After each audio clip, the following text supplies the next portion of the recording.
Well, becoming a parent can be exciting, daunting, and let's face it, overwhelming.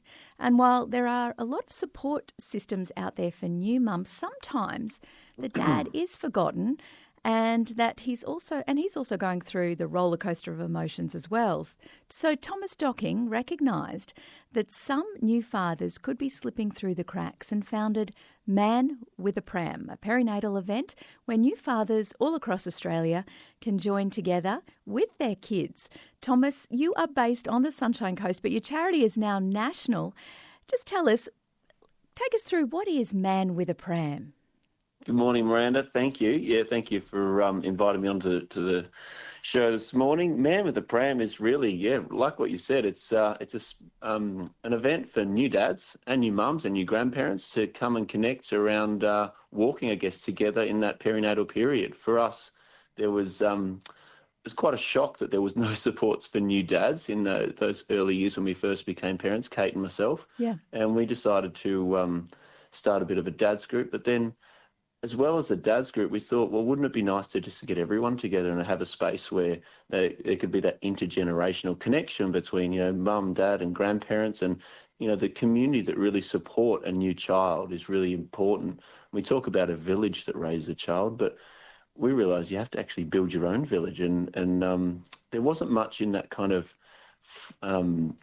space that really felt like it was inclusive for fathers. So Man with a Pram was just an exciting, fun way of connecting with our local community when we had our first little daughter, Evelyn. And, it was incredible. It really just took off.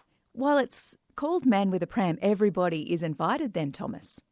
Absolutely, yeah. So Man with a Pram is, like Dad's Group, is a family focused program which kind of working towards connecting with the people in the family who aren't really invited to, from a systemic level, to those kind of spaces. So parenting programs and mothers groups and maternal child health, these things kind of seem to be pushed towards mum, which is problematic for a number of different reasons. But one of them is dads don't feel invited to them. And the other major one is that mums then just assume all the roles of parenting. So you get this kind of systemic push towards mums doing the parenting and dads going back to work.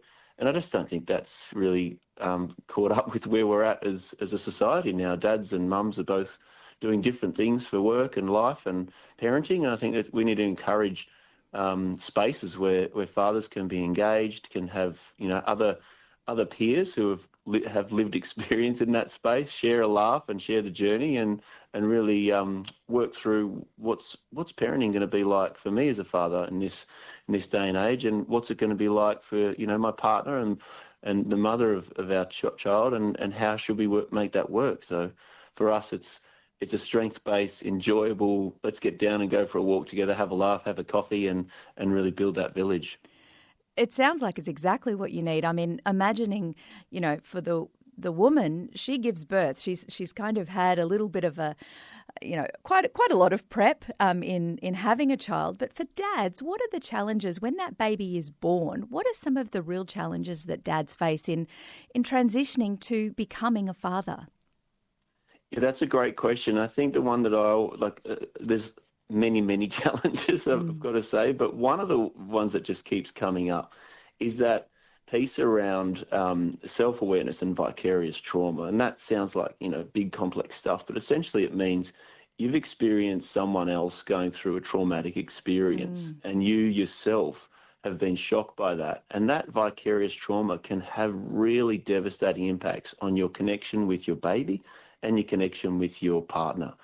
And that damage, or that blocker, so to speak, can last for years until it's addressed. And I think for me, I really like to highlight that, because some of us dads, we have this, we have this birth trauma that happens as a vicarious trauma type experience. And we are just really confused about that. And we've found that in sharing those experiences, I've met with fathers who have heard about that in our dads groups, both face to face and online, and they've realised for the first time that there's something a bit wrong, and they've had to go and explore that, and we've been able to encourage them to really great experts who actually do this type of support for for a living, and it's just another process to go through rather than something that needs to hold up your whole relational life and your family well-being. So for us, there's a big kind of genuine care to help both mums and dads have a space where they can acknowledge or share, what went on for them and where they're at now. And sometimes we're fine, but most of the time there's some stuff, it gives a place to slow down and have some self-reflection. Where are you at and how are you going? On that note, you've also partnered with the medical community. Can you tell us about that? Yeah, so in the last 10 years, we've gone from doing local dads groups and then implementing and building digital dads groups. But as my mum was a midwife, for me, it was really about what's missing is the system doesn't engage fathers. So we've worked with amazing midwives across Australia and mental health nurses and child health nurses. And we've co-designed a program that we think should be in every hospital, and is now at the Sunshine Coast and in Rocky and also at Mount Isa. But our goal is to implement that program across all maternity hospitals in Australia. And it's quite a powerful program that engages with midwives. Midwives champion the dads group activity in the antenatal class. It then connects through the child health experience and then through into the early years. So we partner with Play Matters and the playgroup type organisations and community services that do, local family services, so that fathers are not missed out in the hospital or in the early years thereafter. Because at the moment, there's really nothing for dads in the hospital. Then they get out into community, and then all the services are built around mothers, which is really excellent. Yeah. But it's not actually inclusive of fathers. So we have a bit of a challenge to work out what is our role in that space. And I think for those fathers who are really intentional and know what they want, it's not really a problem. But it's for the ones who haven't really reflected on who they want to be and what they want to do, and just to be nudged in kind of an exciting kind of direction that may not be what they've thought of before, may not be how they were parented. Yeah, that's true. Yeah, we might. We can only become what we've seen, I guess. And so, in many ways, yeah. What's your advice when it comes to becoming a first-time father, Thomas? Yeah, I think the advice to first-time fathers is just slow down and really think about, what the opportunity is here. I often share with first-time fathers groups that there's no one in the world who will kind of forgive you more than this child, most likely. The connection between a child and their father is a really interesting one. I can't explain why, but I was just talking to some people last night as well. But in their experience, the paternal bond on a child, whether that father was present or absent, helpful or unhelpful in their life, is absolutely incredible. The actual impact on a child's life, even through to adulthood, still is so incredible. And I get to meet up with my dad today. I'm here in Canberra to go and talk to the parliamentarians about why we need to change the health system. But even today, I reflect on the bond between me and my father and the impact of him and his life on mine. And it's something that's almost quite hard to explain, even with all the research that we've got. Yeah. So in the context of that, becoming a new father, you've got this huge opportunity and also a responsibility, but a huge opportunity to really do your best. But often we don't know what does my best look like? What's my best self in this scenario? And often when I'm talking to new dads, the new mums, sitting there in the antenatal class or heavily pregnant, and part of being the best new father you can be is about creating a nurturing environment for that child, and that includes connecting with your partner and doing your best to make that space a safe one for your child and one that their brains and their hearts can grow.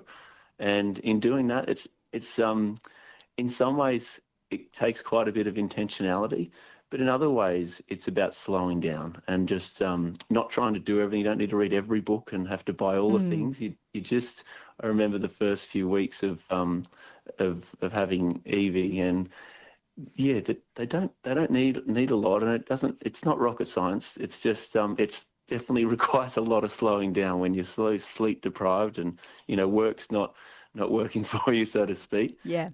There's an opportunity there to really connect and, celebrate life. Like this is what life's literally about. It is, it is. And I do love that quote that says the best gift you can give your child is to love and respect its mother. I always think that's a good place to Exactly. start. Well, Father's Day is this Sunday. What events do you have planned, Thomas?